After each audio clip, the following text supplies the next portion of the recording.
Hello दोस्तों, 15 सितंबर का जो थर्ड शिफ्ट था वो कॉन्सेप्ट से प्रश्न पूछे जा रहे हैं और जो टीसीएस हैं वो अभी थोड़ा सा एक जगह पकड़े गए हैं कि घूस लेते हुए, वो भी न्यूज़ में आ चुका है। और इससे क्वेश्चन, बहुत सारे क्वेश्चन पूछे गए हैं जो आपको आने वाले पेपर में इजी लग सकते हैं या उससे कंसेप्ट के रिलेटेड पूछते हैं। तो वीडियो शुरू करते हैं। पहला क्वेश्चन है कि मुगलों ने पहला मॉडर्न सिटी किसे बनाया था, तो वो था Fatehpur Sikri. Okay. Second question, NITI Aayog के अनुसार सबसे गरीब राज्य कौन सा है। ये 2022 के हिसाब से है कि सबसे गरीब राज्य है वो है बिहार। तीसरा क्वेश्चन, मध्य प्रदेश में पहला कॉमर्शियल बायोमास हाइड्रोजन प्लांट कहाँ लगाया गया है। ये लगाया गया है खांडवा में। ओके। और ये कहाँ लगाया है, मध्य प्रदेश एमपी में लगाया गया है। एमपी की राजधानी इंदौर। चौथा क्वेश्चन, सबसे ज़्यादा धनात्मक तत्व कौन सा है। ये जो ऑप्शन के हिसाब से सोडियम है, कैल्शियम है, सिलिकॉन है, ओरम है या सीजियम है। तो सबसे ज़्यादा इसके हिसाब से धनात्मक कौन सा है, सीजियम 55। अगला, इंडिया ऑफिशियल लैंग्वेज एक्ट, अभी देखो ऑफिशियल एक्ट राजभाषा अधिनियम कब पारित हुआ था, तो 1963 को राजभाषा अधिनियम पारित हुआ था। अगला क्वेश्चन, इनमें से सही है। हाइड्रोट्रोपिज्म क्या होता है। हाइड्रो मतलब होता है वाटर। क्या होता है हाइड्रो मतलब वाटर बोले तो जल। और प्लांट ग्रोज टुवर्ड्स वाटर मतलब जो किसके नज़दीक पहुंचते हैं, प्लांट ग्रो कहाँ करते हैं, प्लांट ग्रो करके कहाँ जा रहे हैं, उसके पास में। अगला, हैदराबाद लिबरल फेस्टिवल में कौन सा देश चीफ गेस्ट था, तो वो था यूके। अगला, 2022 में खीरे का एक्सपोर्टर देश कौन था, इंडिया। सबसे ज़्यादा खीरा बोले तो ककुम्बर बोले तो खीरा मतलब जैसे अपन बोलते हैं ककड़ी, वो सबसे ज़्यादा एक्सपोर्ट कौन कर रहा है, इंडिया कर रहा है। अगला, 75 यानी 74वां संतोष ट्रॉफी जो होती है वो किससे रिलेटेड है, फुटबॉल से संबंधित है। और वो किसने राज्य ने जीती थी, केरला ने जीती थी 2022 में। किस राज्य में 2022 तक पंचायती राज व्यवस्था नहीं है। ये वाला क्वेश्चन रिपीट हुआ है। ये वाला क्वेश्चन पहले भी पूछा जा गया। ये नागालैंड में अभी तक पंचायती राज व्यवस्था लागू नहीं है। अगला क्वेश्चन, किसने बैडमिंटन चैंपियनशिप बर्मिंघम में सिल्वर मेडल जीता, तो ऑप्शन थे पीवी सिंधु, लक्ष्य सेन और साइना नेहवाल। तो किसने जीता था, पीवी सिंधु ने जीता था। अगला, ओरल कॉन्ट्रासेप्टिव पिल्स क्या करती हैं। ये देखो, जो अपन नहीं बोलते हैं कि एक सिंपल सा समझो कि अगर आप किसी के साथ संबंध बनाते हो और आप नहीं चाहते हो कि कुछ भी बच्ची हो, इसके लिए ओरल कॉन्ट्रासेप्टिव पिल्स ली जाती है। वो क्या करती है, स्टॉप ओव्यूलेशन करती है और फर्टिलाइजेशन को रोकती है। अगला, राजामोहन राय ने किसकी स्थापना की थी, तो आत्मीय सभा की स्थापना की थी।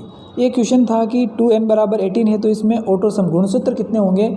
इसके ऑप्शन थे 14, 15, 16, 17, 18, लेकिन इसका आंसर मुझे नहीं मिल पाया है।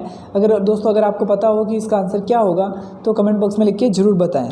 अगला, केटोन फैमिली का पहला और दूसरा कंपाउंड क्या है। केटोन फैमिली बोले तो आप पढ़ोगे केटोन फैमिली, जब आप पढ़ोगे कि CnH2n+2 और CnH2n और CnH2n-2, एल्केन, एल्कीन, एल्काइन। तो केटोन फैमिली कौन सी होती है, वो होती है एल्काइन। तो ये तीनों, ये पहला था तो कौन सा, उसका प्रोपेन, और दूसरा अंतिम होगा ब्यूटानॉन। ये बहुत इंपॉर्टेंट क्वेश्चन है, ये कई बार रिपीट हो चुका है ये क्वेश्चन। ओके, तो इस पर ध्यान दें। अभी केटोन फैमिली वगैरह, इसमें एल्केन, एल्कीन से संबंधित, कार्बन से संबंधित भी क्वेश्चन आ रहे हैं। अगला क्वेश्चन है, ये काफ़ी इंपॉर्टेंट है कि ये वाला क्वेश्चन था कि इनमें से एक जैसी प्रॉपर्टी वाले हैं C3H8। ये वाला अभी जो मैंने बताया था आपको, एल्केन, एल्काइन और एल्कीन, ये 3 फैमिली से संबंधित क्वेश्चन है और इसका आंसर ये होगा। लेकिन ये किस तरह से आया है, ये अपना आया है गुणसूत्र से, फॉर्मूला से आया है। अगला, इनमें से कौन सा कॉम्बिनेशन रिएक्शन का उदाहरण है। तो A+B = C, तो ये कॉम्बिनेट A और B मिलकर ही तो C बनाए, तो कॉम्बिनेटिव तो हुआ है। A+B+C+D और AC+BD, इसको बोलेंगे double displacement reaction. AB+C, AC+B, ये इसमें क्या बोलेगा, सिंगल डिस्प्लेसमेंट। A+B = A+B, तो ये हो गया अपघटन। तो आप समझ में आ गया ना, चारों रिएक्शन मैंने बता दिया है। अब इस रिएक्शन से संबंधित कोई भी क्वेश्चन आएगा तो इसी से संबंधित आएगा। अगला एक रिएक्शन आया H2NO2, यानी हाइड्रोजन प्लस ऑक्सीजन मिलकर H2O बनाता है, तो कौन सा रिएक्शन होगा, तो ये कौन सा होगा, कॉम्बिनेशन रिएक्शन। अगला, मेंडेलिक पीरियड टेबल में एलिमेंट का वर्गीकरण किस प्रकार होता है, तो मेंडेलिव ने क्या था, एटॉमिक मास, परमाणु भार के आधार पर डिवाइडेशन किया था उसने। अगला क्वेश्चन है, कि कास्टिक सोडा कहाँ यूज़ नहीं होता है। अब देखो कास्टिक सोडा कहाँ यूज़ नहीं होता है, जो यूज़ होता है वो मैं बता देता हूँ। पेपर और पल्प इंडस्ट्री में यूज़ होता है, डिटर्जेंट में यूज़ होता है, फैब्रिक एसिड में होता, फैब्रिक इंडस्ट्री में होता है। अब जो ऑप्शन इसके अलावा होंगे वहाँ यूज़ नहीं होता है कास्टिक सोडा का। अगला, कैल्शियम सल्फेट डाइहाइड्रेट किसका केमिकल नाम है, ये CaSO4 2H2O जिप्सम का नाम है। जिप्सम को ही अपन क्या बोलते हैं, कैल्शियम सल्फेट डाइहाइड्रेट। ओके।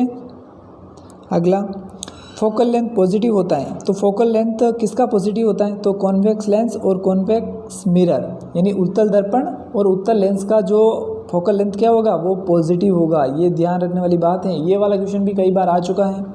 अगला, मैग्नीफिकेशन ऑफ लेंसेज, वी, देखो लेंस का पूछा है, ध्यान रखना, V/U, तो यही राइट आंसर है। ये तीनों ही गलत। अगर आपको पूछ देता है इसी की जगह मिरर पूछ ले तो इसका आंसर, राइट आंसर क्या हो जाता है, ये वाला -V/U। अगला, एक सवाल है कि किसी मटेरियल का रेजिस्टिविटी दिया गया है, उस मेटल को 4 बराबर में बांटा गया। अब तो एक बात करो, क्या होगा, रेजिस्टिविटी किसके ऊपर डिपेंड करती है, रेजिस्टिविटी डिपेंड करती है नेचर ऑफ मेटल।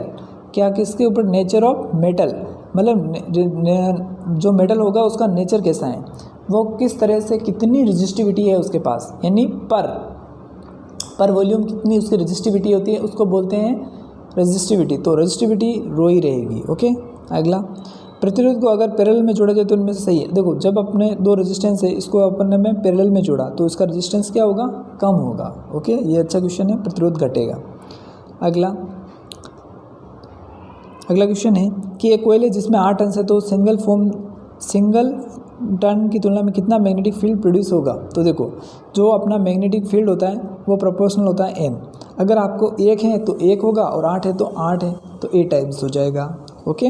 अगला, तारे क्यों टिमटिमाते हैं, अपवर्तन के कारण। अब सिंपल सा ये वाला क्वेश्चन कैसे पूछा था, उसमें पूछा था कि एक सिक्का है, उसको बाल्टी में रखा है, बाल्टी में रखने पर सिक्का ऊपर उठा हुआ क्यों दिखाई देता है, वो उसके कारण, किसके कारण, अपवर्तन के कारण भी दिखाई देता है।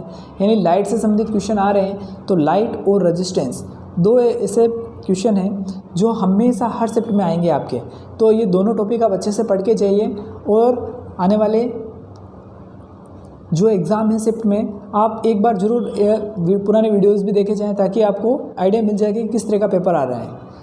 अगर वीडियो पसंद आए तो वीडियो को लाइक ज़रूर करें और चैनल को सब्सक्राइब ज़रूर करें।